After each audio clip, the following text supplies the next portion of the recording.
Welcome to my YouTube channel. मेरा भक्ति शक्ति channel पर आपका स्वागत है। और हम रुद्र संहिता प्रथम सृष्टि खंड का दूसरा अध्याय पढ़ने जा रहे हैं।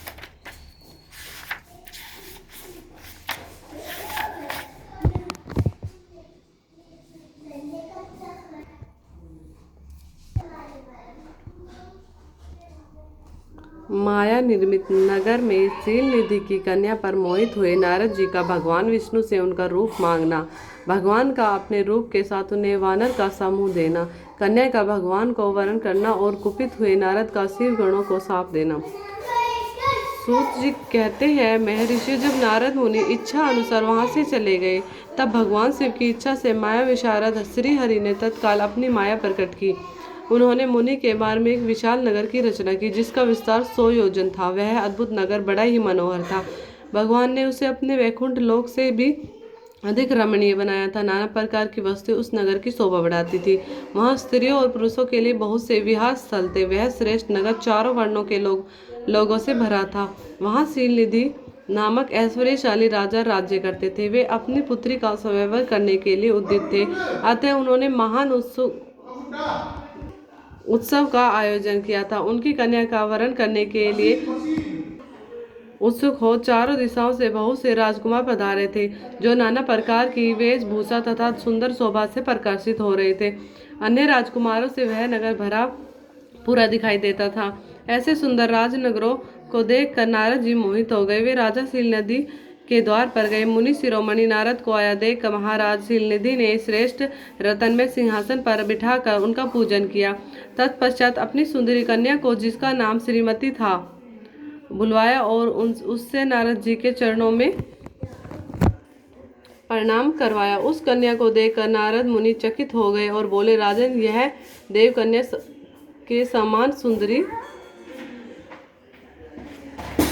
महाभाग्य कन्या कौन है? उनकी यह बात सुनकर राजा ने हाथ जोड़कर कहा, मुनि, यह मेरी पुत्री है। इसका नाम श्रीमती है। अब इसके विवाह का समय आ गया है। यह अपने लिए सुंदर वर चुनने के निमित्त स्वयंवर में जाने वाली है।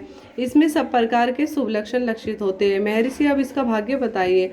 राजा के इस प्रकार पूछने पर काम से विल हुए मुनि श्रेष्ठ नारद उस कन्या को प्राप्त करने की इच्छा मन में लिए राजा को संबोधित करके इस प्रकार बोले, भूपाल, आपकी यह पुत्री समस्त शुभ लक्षणों से संपन्न है, परम सौभाग्यवती है। अपने महान भाग्य के कारण यह धन्य है और साक्षात लक्ष्मी की भांति समस्त गुणों की आगार है।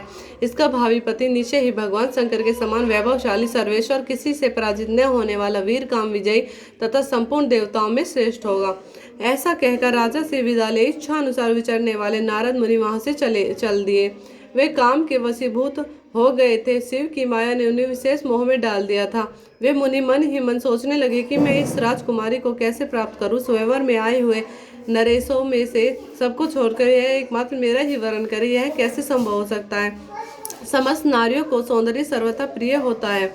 सौंदर्य को देखकर ही वह प्रसन्नतापूर्वक मेरे अधीन हो सकती है, इसमें संशय नहीं है। ऐसा विचार कर काम से विहिल हुए मुनिवर नारद भगवान विष्णु का रूप ग्रहण करने के लिए तत्काल उनके लोक में जा पहुंचे। वहां भगवान विष्णु को प्रणाम करके वे इस प्रकार बोले, भगवान, मैं एकांत में आपसे अपना सारा वृत्तांत कहूंगा। तब बहुत अच्छा कहकर लक्ष्मीपति श्री हरि नारद जी के साथ एकांत में जा बैठे और बोले, मुनि, अब आप अपनी बात कहिए। तब नारद जी ने कहा, भगवान, आपके भक्त तो राजा शील नदी है। वे सदा धर्म पालन में तत्पर रहते हैं। उनकी एक विशाल लोचना कन्या है, जो बहुत ही सुंदरी है। उसका नाम श्रीमती है। वह विश्व मोहिनी के रूप में विख्यात है और तीनों लोकों में सबसे अधिक सुंदरी है। प्रभु, आज मैं शीघ्र ही उस कन्या को विवाह करना चाहता हूँ। राजा शीलनिधि ने अपनी पुत्री इच्छा से स्वयंवर रचाया है, इसीलिए चारों दिशाओं से वहां सहस्त्र राजकुमार पधारे हैं।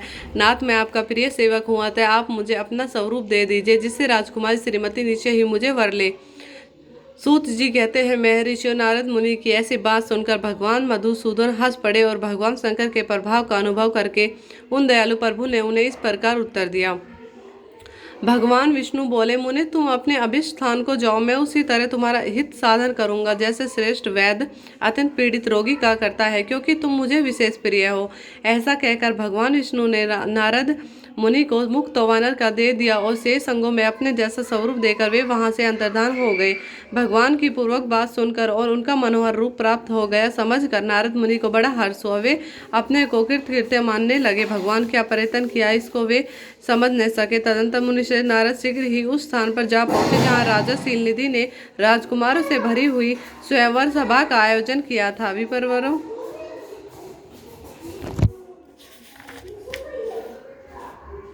ये सब विष्णु भगवान जी की माया थी जो नारद जी को मोह में डाल रही थी।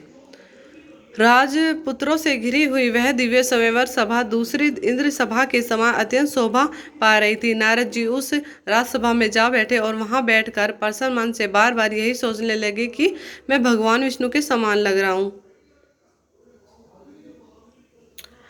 मैंने रूप धारण किया हुआ है, अतः वह राजकुमारी अवश्य मेरा ही वर्ण करेगी, दूसरे का नहीं। मुनि श्रेष्ठ नारद को यह ज्ञात नहीं था कि मेरा मुंह कितना कुरूप है।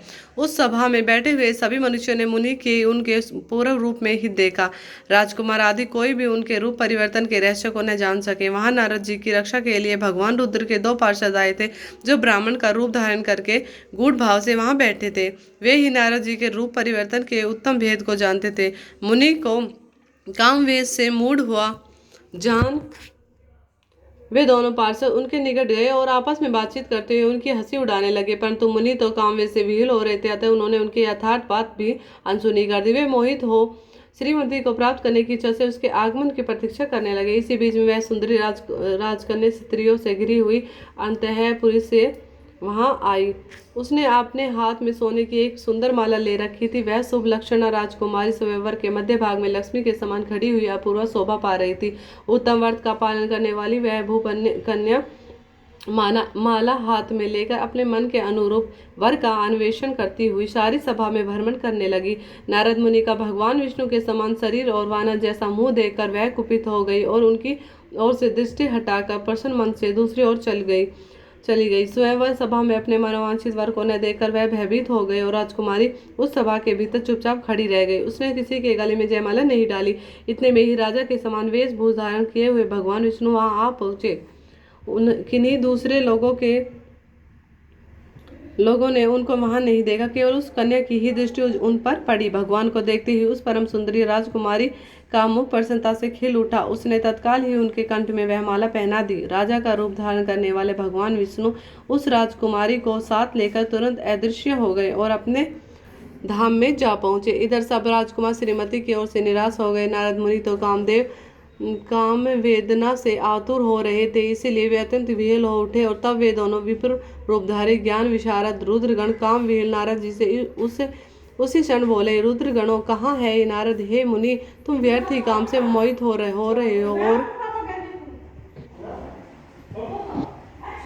सौंदर्य के बल से राजकुमारी को पाना चाहते हो। अपना वानर के समान घृणित मुंह तो देख लो। सूत जी कहते हैं, महर्षियों, उन रुद्रगणों का यह वचन सुनकर नारद जी को बड़ा विस्मय हुआ। वे शिव की माया से मोहित थे। उन्होंने दर्पण में अपना मुंह देखा। वानर के समान अपना मुंह देखकर वे तुरंत ही क्रोध से जल उठे और माया से मोहित होने के कारण उन दोनों शिवगणों को वहां साप देते हुए बोले, अरे तुम दोनों ने मुझे ब्राह्मण का उपहास किया है, तुम ब्राह्मण के वीर्य से उत्पन्न राक्षस हो जाओ। ब्राह्मणों की संतान होने पर भी तुम्हारे आकार का राक्षस के समान ही होंगे। इस प्रकार अपने लिए शाप सुनकर वे दोनों ज्ञान शिरोमणि शिवगण मुनि को मोहित जानकर कुछ नहीं बोले। ब्राह्मणों वे सदा सब घटनाओं में भगवान शिव की ही इच्छा मानते थे, अतः उदासीन भाव से अपने स्थान को चले गए और भगवान शिव की स्तुति करने लगे। अध्याय समाप्त।